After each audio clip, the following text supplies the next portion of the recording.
पंडित जी, क्या महाभारत में दुर्योधन सच में इतना बुरा था जितना कि उसे दिखाया और बताया गया है, या ये हमारी समझ के ऊपर निर्भर करता है?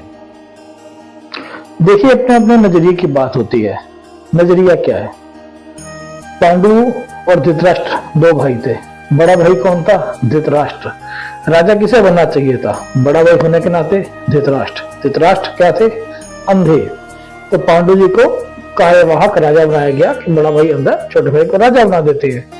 पांडु जी बीमार हो गए, राजपाट छोड़ दिया, चले गए जंगल में।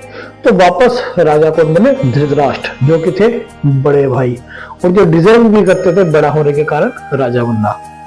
अब उनके पुत्र हुए दुर्योधन, अपने भाई बहनों में सबसे बड़े।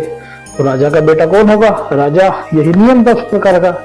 तो बचपन से लेकर थोड़ा बड़ा होने तक उनको बताया गया कि तुम राजा के बेटे हो, तुम राजा बनोगे। लेकिन अचानक उनके जीवन में आते हैं पांडुपुत्र। पांडुपुत्र कौन बनते हैं? युधिष्ठिर। अब सब लोग उसको राजा कहना शुरू कर देते हैं, राजकुमार कहना शुरू कर देते हैं। तो जाहिर सी बात है दुर्योधन को प्रॉब्लम होगी। तो बड़े बेटा राजा बनेगा और राजा का बेटा राजा बनेगा, ये नियम था। बड़ा बेटा कौन था? धृतराष्ट्र। धृतराष्ट्र का बेटा कौन था? दुर्योधन। तो नियम से किसको राजा बनना चाहिए था? दुर्योधन को। लेकिन सभी लोग किसको प्रमोट कर रहे थे? किसको कर रहे थे? युधिष्ठिर को। तो जाहिर सी बात है, लॉजिक उसका भी दुर्योधन का बुरा मानना बनता है। दूसरी बात, आप ये देखो, दुर्योधन ने सारी जिंदगी जितनी लड़ाइयां की अपने भाइयों से की, जितनी चाल चली अपने भाइयों के साथ चली राजपाट करने के लिए। लेकिन दुर्योधन के अंदर आप कभी कोई और बुराई नहीं देखोगे। हाँ, उसने अपने भाभी से गुस्सा किया, बदला लिया, लेकिन उसके पास भी उसके कुछ अपने कारण थे। लेकिन दुर्योधन के किसी भी आजकल में संपूर्ण महाभारत में आप कभी नहीं सुनोगे कि दुर्योधन ने कोई गलत कार्य किए। उसके राजकाल के अंदर कोई जनता बहुत त्रस्त थी। जैसे कंस था, कंस टैक्स लेता था, दूध का, मक्खन का, लोगों को मारता था, गरीब रखता था, राक्षसों से हमले करवाता था, राक्षस पाल के रखता था। दुर्योधन ऐसा कुछ नहीं करता था। दुर्योधन के पूरे काल के अंदर कहीं भी ऐसा नहीं सुनाई दिया या कहीं ऐसा पढ़ने में नहीं मिला कि आम जनता को दुर्योधन अत्याचार करता हो, उनसे कोई टैक्स लेता हो, उनपे किसी प्रकार का शोषण करता हो। नहीं, जनता मस्त जी रही थी, देश तरक्की कर रहा था, राज्य तरक्की कर रहा था, सभी लोग खुश थे।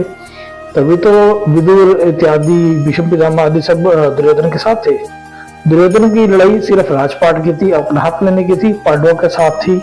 हाँ, कई जगह पे गलत था, कई जगह पे सही था, लेकिन हर एक की अपने अपने देखने की दृष्टि होती है। अगर आप पांडवों के हिसाब से देखोगे तो आपको वो सही लगेंगे, लेकिन अगर एक बार आप आराम से बैठ कर दुर्योधन की दृष्टि से देखना की कोशिश करोगे तो दुर्योधन भी गलत इंसान नहीं है। खाटू श्याम जी का देख लीजिए। खाटू श्याम जिस टाइम दुर्योधन के पास गए तो दुर्योधन जानता था कि भीम का पुत्र है, मेरे दुश्मन का पुत्र है, लेकिन दुर्योधन उनको गले लगाया था। दुर्योधन की मृत्यु कैसे हुई?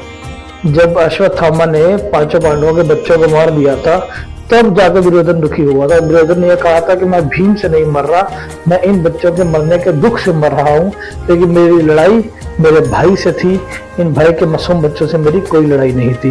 ये था क्षत्रिय धर्म, ये है हिंदू धर्म। जहाँ भाई भाई लड़ते हुए है ना, तो आपस की लड़ाई अपने तक रखते हैं, बच्चे तक नहीं लेके जाते।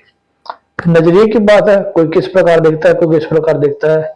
एक नजरिया ये भी है, देखिए सोचिएगा कभी। राधे राधे।